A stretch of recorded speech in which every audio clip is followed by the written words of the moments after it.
Good morning.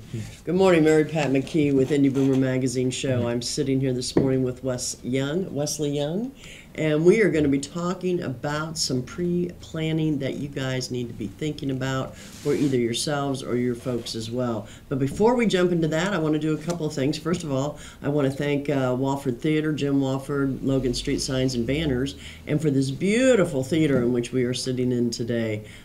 Just want to thank him for the opportunity. Also want to remind everybody, Indy Boomer Magazine is out. This is the September issue. With that is David Wolf, Dr. David Wolf on the cover. You can pick this up at any of the CVS stores in Marion and surrounding counties, so be sure and do so.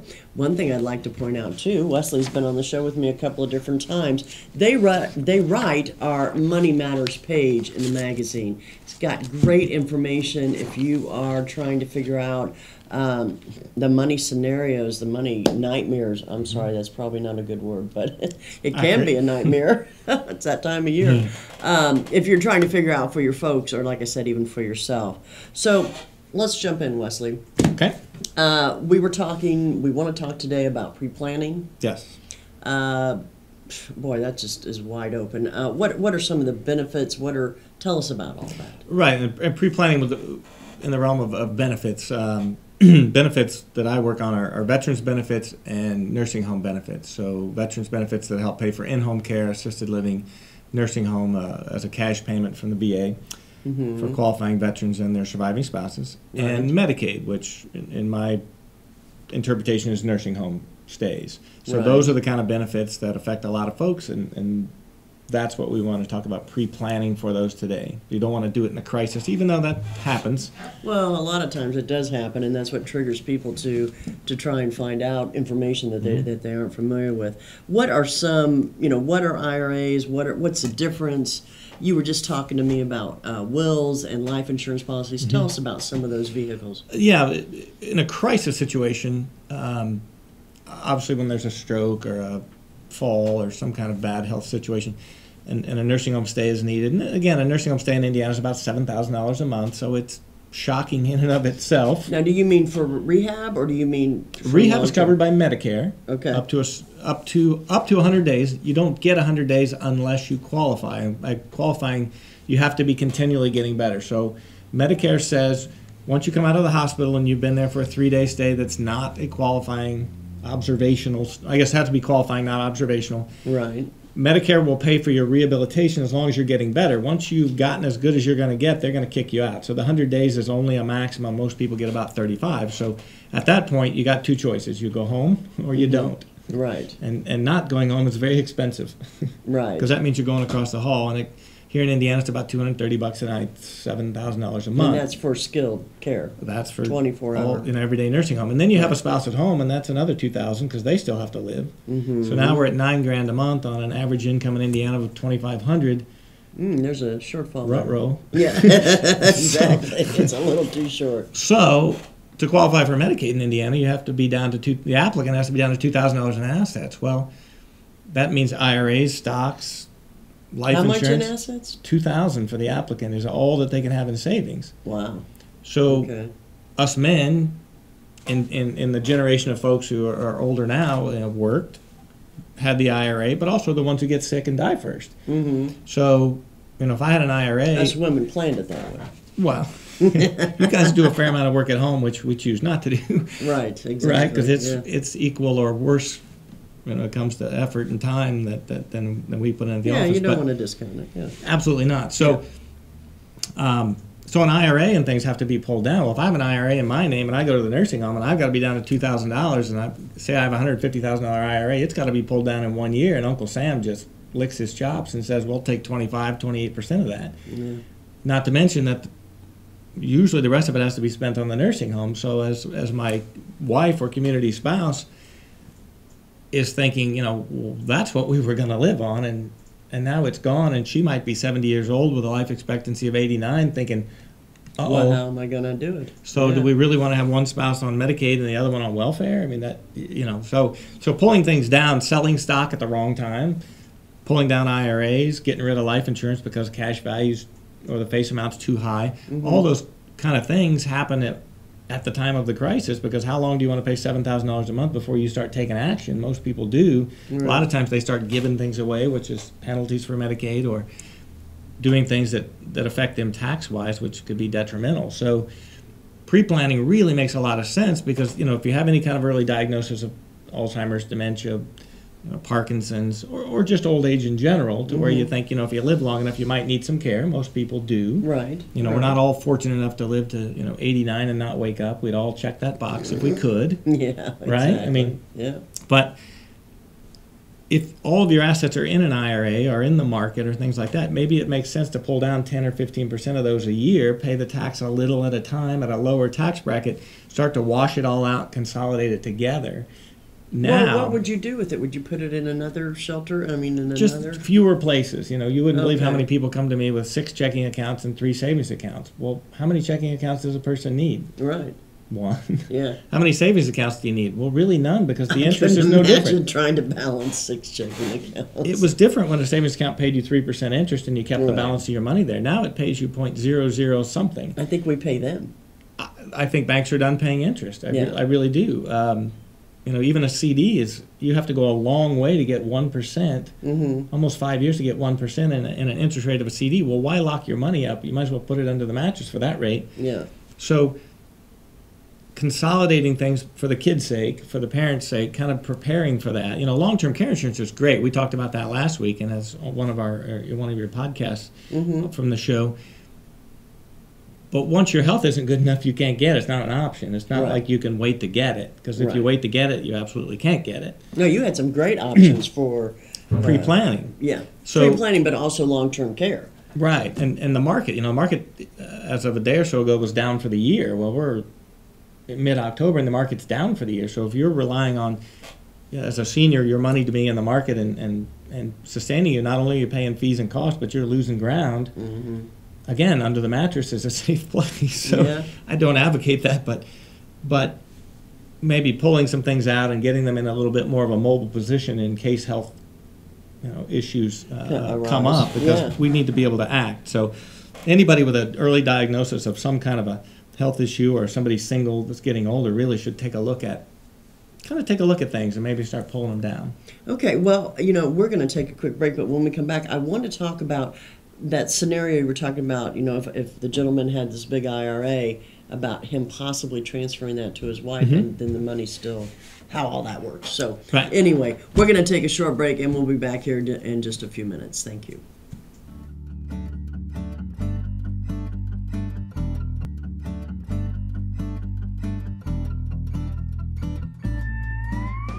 Everyone knows it's easy to find first-run movies in the big theaters. But where can you go to watch your favorite classic movies on the big screen for the perfect night out? Why rent a flick when you can rent the entire theater? Call today to reserve our 32-seat theater for your next event, or just stop by to see what's showing this weekend.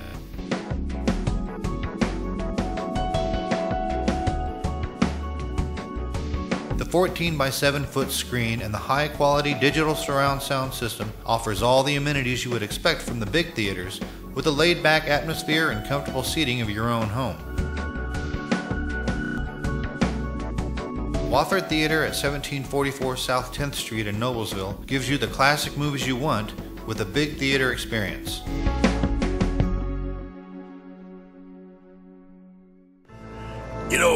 When Margaret and I decided to sell the old estate here, we had only one choice in signage: Logan Street signs and banners.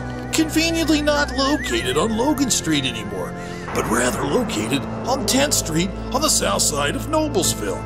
Well, we sold the old beauty, and we were able to buy this wonderful estate. And we had so much money left over, I was able to buy this beautiful 1968 Eldorado Cadillac for Margaret. Only 472,000 miles.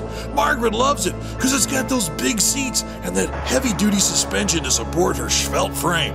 Next time you're looking for signs or banners, call old Jim at Logan Street Signs and Banners, 773-7200. Conveniently not located on Logan Street anymore.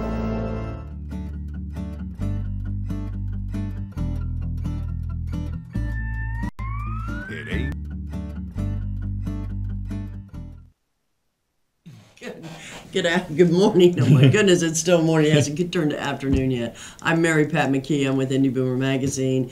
Hey, pick up a copy at any CVS store. This is the September issue. Getting ready for the November issue. On deadline right now for the November issue. And that you will see Mr. Forrest Lucas, the owner of Lucas Oil Stadium, and many Lucas Oil products that he has done very well with, shall we say. I'm sitting here with Wesley Young. We are talking about, as usual, all kinds of really good information about pre-planning, money, what to do when you get in those situations, trying to pre-plan before you get into the crisis situation. In the first half, we were talking about, say a gentleman is in the hospital and it turns out he's going to have to possibly stay, but he's got to be spun down to a certain amount of money in order for that Medicaid, I always get those confused, to kick in. So say he has the $150,000, what did we say? IRA, thank you. Can he just transfer that to his wife? And then Medicaid only looks at him and not her? Right. Well, in Medicaid, they do look at both spouses, but as of last June, a rule change allows a community spouse, the non-institutionalized spouse, stay-at-home spouse, to protect their IRA. That was kind of tossed in last June when they made some changes. But it's kind of a roll of the dice. If the wrong spouse has the IRA, then it's got to be spent down. Well, under divorce situations, we use a quadro, a qualified domestic relations order, to transfer an IRA between one spouse and another. Because, as most people know, if you can't change the name on an IRA, or it becomes taxable as a distribution. If you're under 59, you get penalized 10% and all of that. So IRAs can't be moved. However, we've had some recent success going in front of a judge and asking them to do a similar situation where they do in divorces, which is take all or part of an IRA and transfer it to the other spouse. Even though they're still married? Yes. Only a judge can wave their magic wand and have them do that doesn't create taxes and penalties. So by doing that, we can invoke those new Medicaid rules to protect us as a fallback. So it's up to the judge. It takes a lot of planning, takes a lot of work, but it is one way to maybe pull your IRA out of the fire because, again, nobody wants to cash it in 1 year. That's tax suicide. It sounds to me like you might have to get divorced in order to make the money work out so you can survive. I mean, that's a silly... Prior to 1989, that was the legal advice. I'm not an attorney, but that was what attorneys would have you do is claim divorce and claim all the assets. So 1989 threw in a lot of spousal rules, and then this last June gave us another one. But again, you have to work hard to get that done. It takes it's not something you can just run over to the bank and do. It takes a lot of work, and work costs money in fees and expenses. So anyway, kind of back to the pre-planning, we talked about things like life insurance is one thing. Medicaid only allows $10,000 a face amount of life insurance. So if you have more than that won't even pay for a funeral. Barely covers one. So if you have more than that, they count the cash value. So that is something that we have to look at. Maybe we can change ownership, which is not a big deal, or transfer it to the spouse, or cash it in and pay your funeral. So life insurance is something people don't think about. They buy it and they throw it in the safety deposit box, and then when I ask about it 30 years later, it's like, I don't know, right? Nobody knows the cash value of their life insurance or their parents' life insurance. Yeah. So that's a big issue we got to hit on. Property is another one. Everybody seems to own a lake house or a rental property or a timeshare. All of those count as real estate with Medicaid. And property is a very difficult thing to get rid of. First, you got to evaluate it, and then you got to get rid of it. Timeshares. I don't know if anybody's ever sold a timeshare. You can't give them away. Yeah. But they have value. So Medicaid says you got value, but you can't get rid of it. So, again, those are things that take time. And every 30 days, $7,000 to the nursing home. So pre-planning is getting those into the right place, getting rid of them, putting them in a trust, doing certain other things. To bring up the word trust, I'm not an attorney, but trusts are like shoes. There's 1,000 kinds and 13 sizes. So when you say the word trust, you're saying the word shoe. Well, what are we talking about? Yeah. Just because you have a living trust with your spouse or yourself doesn't mean you're protected for benefits. You still own the asset, or your trust owns it, but you're still in charge of it and you still control it. So Medicaid's going to say, I don't care if your house and your money is in your family trust, it's still yours. So offers no protection for long-term care planning for VA or Medicaid or any of those kind of things. It only really helps you at death. Right. So just having a trust is a false sense of protection for benefit planning. let's see, other things. Long-term care insurance, we talked a little bit about Yeah, it. we did last If you can time, get yeah. it, it's a great tool, because homeowners insurance protects your house, auto insurance protects your car and your liability, disability insurance protects your ability to work and earn income, but what protects your savings from health costs? Well, nothing but long-term care insurance. Right. So there's some neat options out there about how to cover long-term care, because that's what protects your savings from being spent down. Well, something we're also talking about that I was not aware of, which means that probably most people aren't aware. No, I'm just kidding. But anyway, no, we were talking about the difference between wills and like a life insurance policy. So Right. if you were to pass away and your will said this, this, and this, but your life insurance policy has a different beneficiary, the Guess life what? insurance has priority Absolutely. over the will. So explain. Yeah, we've had a all lot that. of clients recently that, well, really their families come in, or if we can catch it in time with them, they think that changing their will changes their entire estate plan, and Right. it I would have thought- absolutely I would have does thought the not. same thing. My will says my 3 kids get it, but all of a sudden my one kid maybe has gotten enough from me, or else they're in jail, or they have had issues to where I've already given them their third of their inheritance through their lifetime. Maybe I'm going to leave it to the other 2, or a remarry situation, second marriage. Yeah.